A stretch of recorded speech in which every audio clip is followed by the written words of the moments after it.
नमस्कार प्यारे बच्चों, मैं दीप सिंह आप सभी का स्वागत करता हूं डियर नेम से यूट्यूब चैनल पर।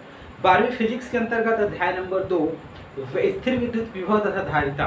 इसमें हमने पहला वीडियो अपने को पढ़ा था विभव के बारे में, जिसमें हमने बात की थी कि विभव क्या होता है, विभव के कितने प्रकार होते हैं, विभवांतर क्या है, और अंतिम में हमने बात की थी कि पृथ्वी का विभव हमेशा 0 माना जाता है। उसके बाद हमारा अगला टॉपिक है एक बिंदु आवेश के कारण विद्युत विभव ज्ञात करना। जैसे हमने एक बिंदु आवेश के कारण इलेक्ट्रिक फील्ड ज्ञात किया था, E बराबर 1/4 पे एप्सिलॉन नॉट Q1 अपॉन में या फिर Q अपॉन में R²। सिमिलरली अपने को विभव फाइंड करना है। तो देखिएगा यदि हम प्रोसेस को समझने का प्रयास करें तो हमने बताया था विभव क्या होता है, एकांक धन आवेश को अनंत से विद्युत क्षेत्र किसी बिंदु तक लाने में किया गया कार्य को हम क्या बोलते हैं, उस बिंदु पर विभव बोलते हैं। यदि मेरे को विभव फाइंड करना है तो सबसे पहले क्या निकालना पड़ेगा प्यारे बच्चों, W मतलब वर्क निकालना पड़ेगा। अब W क्या होता है भाई, बल गुणा विस्थापन। तो हम छोटे छोटे वर्ग को हम जब क्या कर देते, समेशन कर देते, तो बड़ा वर्ग निकल जाता है। तो सिमिलरली हम क्या करेंगे, 2 पॉइंट कंसिडर करेंगे जहां एक बिंदु से दूसरे बिंदु तक हल्का विस्थापित करने में किया गया कार्य था TW निकालेंगे। फिर हम पॉइंट को हम क्या कंसिडर कर लेंगे भाई कि एकांक धनावेश को अनंत से विद्युत क्षेत्र किसी बिंदु तक लाने में किया गया कार्य करके हम क्या कर देंगे, समाकलन कर देंगे, हमारा आंसर आ जाएगा। चलिए समझने का प्रयास करते हैं। तो ऐसा हमारे टॉपिक का नाम है एक बिंदु आवेश के कारण विद्युत विभव। तो सबसे पहले अपने को पॉइंट चार्ज कंसीडर करना पड़ेगा ना। तो देखिएगा हम एक पॉइंट चार्ज कंसीडर कर रहे हैं। सपोज ये पॉइंट O है, ओके, जिस पर +Q आवेश रखा हुआ है। पहले इतना मान लेते हैं भाई, माना एक पॉइंट O है जिस पर +Q आवेश रखा हुआ है। अब मैं मान लेता हूं कि इससे R दूरी पर एक बिंदु P है, R दूरी पर, जहां मेरे को क्या ज्ञात करना है, विद्युत विभव ज्ञात करना है। तो जो हमने काम किया उसको पहले लिख लेते हैं कि नहीं। देखिएगा पॉइंट नंबर फर्स्ट में हमने क्या किया, माना एक बिंदु O है जिस पर या जिसमें, ठीक है, +Q आवेश रखा है, +Q आवेश रखा है, ठीक है। O से R दूरी पर एक बिंदु P है जिस पर क्या ज्ञात करना है अपने को, विद्युत विभव, जिस पर विद्युत विभव अर्थात V क्या करना है, ज्ञात करना है। देखो अब हमारा टारगेट क्या है, इस पॉइंट पर विभव ज्ञात करना है कि नहीं। तो इस पॉइंट पर विभव ज्ञात करना है तो सबसे पहले हम क्या करेंगे, वर्क ज्ञात करना है ना। तो देखिएगा यदि वर्क ज्ञात करना है तो उस कंडीशन पर विस्थापन को कंसीडर करने के लिए मैं मान लेता हूँ O से, ठीक है, x दूरी पर, मैं मान लिया O से x दूरी पर, यहाँ पर, ठीक है, यहाँ पर, ठीक है, एक पॉइंट A है x दूरी पर, ठीक है। हम कंसीडर करें, ध्यान से समझने का प्रयास करेंगे। तो माना O से x दूरी पर एक अन्य बिंदु A है। अब अन्य बिंदु A है, अब हम क्या करेंगे, यहाँ से हल्का से इसको हम क्या करेंगे, विस्थापित करेंगे। लेकिन सबसे पहले तो बल चाहिए ना। तो हम देखिएगा, ठीक है, तो यदि मैं क्या करूं, पॉइंट A पर एक परीक्षण आवेश Q0 क्या करूं, रखूं, उसको मैं पॉजिटिव मान रहा हूं, तब क्या होगा, तो देखिएगा तब देखिएगा A पर Q0 आवेश पर लगने वाला बल क्यों निकालने में, चूंकि कार्य क्या होता है, बल गुणा विस्थापन। तो Q0 आवेश पर लगने वाला बल, देखिएगा बल क्या होता है, कूलाम के नियम से आप जानते हैं, 1/4 पे एप्सिलॉन नॉट वायु निर्वात हो, तो Q1 Q2 अपॉन में R²। तो यहाँ से यहाँ तक की दूरी क्या है भाई, x है, तो ये क्या हो जाएगा, x² हो जाएगा। Q1 की जगह Q है और Q2 की जगह क्या है, Q0 है।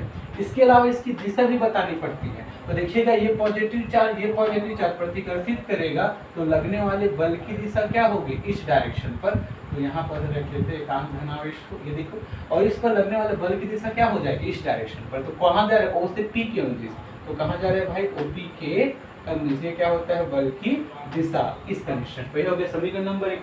अब देखिए इसको विस्थापित करना है। तो सपोज जो है इस Q0 आवेश को मैं इस डायरेक्शन में लेके आया, कितने पॉइंट B पर, और कितना दूरी विस्थापित किया, सपोज यहाँ से यहाँ तक की दूरी, देखिए इस डायरेक्शन में लेके आ रहा हूँ ना, कितना है, dx दूरी मैंने क्या किया, विस्थापित किया।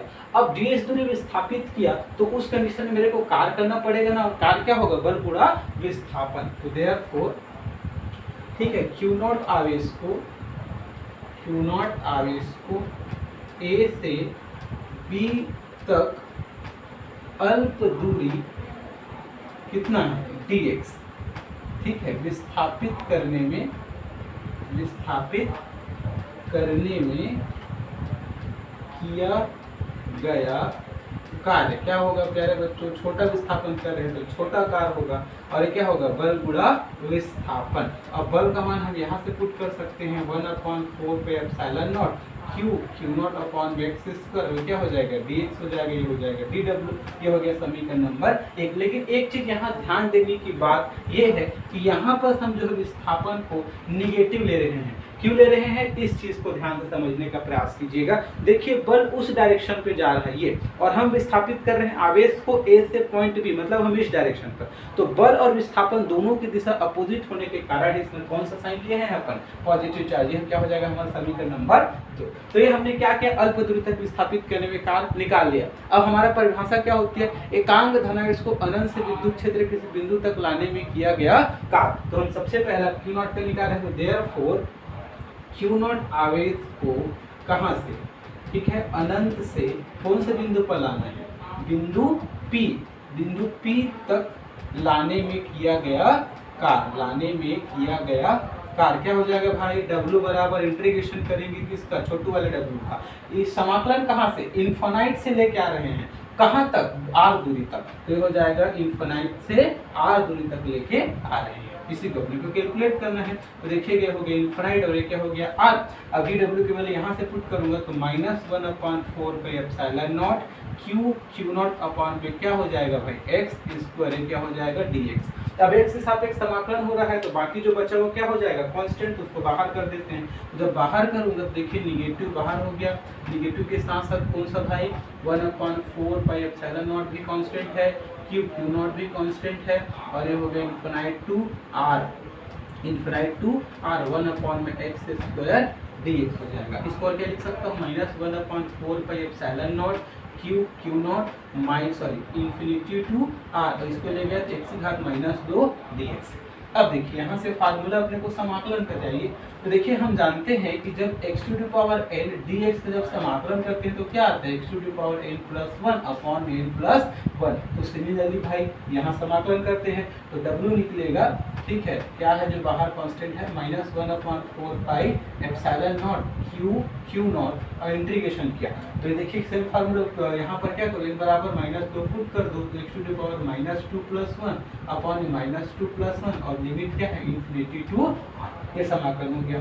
तो देखिएगा तो -1/4 pi epsilon naught q not into, अब देखिएगा इस एक -2 में से एक जाएगा तो -1, और यहाँ से भी -1, और ये क्या हो जाएगा r में इन्फिनिटी। देखिए ये माइनस क्या हो जाएगा प्लस, तो 1/4 pi epsilon naught q not upon में क्या बचेगा भाई, ये माइनस प्लस हो गया, 1 में x आ जाएगा और इन्फिनिटी टू r। अब लिमिट पुट करते थे, upper limit minus lower limit, तो हो जाएगा क्यू नॉट, एक बार r रखूंगा और एक बार क्या रखूंगा इन्फिनिटी, 1/∞ क्या होता है 0, क्योंकि 1 में 0 क्या होता है इन्फिनिटी, तो यहाँ से 1/∞ बराबर क्या हो जाएगा 0 हो जाएगा, ठीक है। तो जब 0 हो जाएगा तो क्या बचेगा 1/4 pi epsilon naught q not upon में r, ये क्या हो गया अपने पास 0 हो गया, ये निकला W। तो हमारा टारगेट क्या था, उस बिंदु पर विभव ज्ञात करना, तो W आगे तो विभव आ जाएगा, तो देयरफॉर बिंदु P पर विद्युत विभव क्या हो जाएगा, V बराबर क्या होता है W अपॉन में क्यू नॉट, W में भी अपने पास है तो W को वैल्यू पुट कर दो, तो देयरफॉर उस बिंदु P पर विभव क्या आ जाएगा 1/4 pi epsilon naught q not upon में R, और बट्टे में क्या है क्यू नॉट। अब देखिएगा ऊपर का क्यू नॉट और नीचे का क्यू नॉट कट जाएगा, देयरफॉर फाइनल आंसर आ गया उस बिंदु पर विद्युत विभव 1/4 pi epsilon naught Q upon में R बस है ना, स्क्वायर नहीं, चीज को पढ़ना नहीं, ये है, ठीक है। किसी बिंदु आवेश के कारण विद्युत विभव, याद रखेंगे किसी बिंदु आवेश के कारण विद्युत विभव का फार्मूला क्या है भाई, V बराबर 1/4 पे एप्सिलॉन नॉट क्यू अपॉन में R। ये क्यू कौन है, जिसके कारण विद्युत क्षेत्र क्रिएट हुआ है। अब देखिए ये प्लस क्यू है, तो यहाँ पर प्लस क्यू आ गया। यदि यहाँ माइनस क्यू होता तो माइनस क्यू आता, चूंकि विभव क्या होता है, अदिश राशि होती है। और ये दो प्रकार का होता बता चुके हैं कि जब वो प्लस आवेश के कारण होता है तो धनात्मक विभव, और जब ऋण आवेश के कारण होता है तो ऋणात्मक विभव। इस चीज को ध्यान देंगे। तो प्यारे बच्चों, इस वीडियो के लिए इतना ही। ठीक है, हंसते रहिए, मुस्कुराते रहिए, पढ़ते रहिए, नोट्स भी बनाते रहिए और देखते रहिए dear name sir YouTube channel. बहुत बहुत धन्यवाद।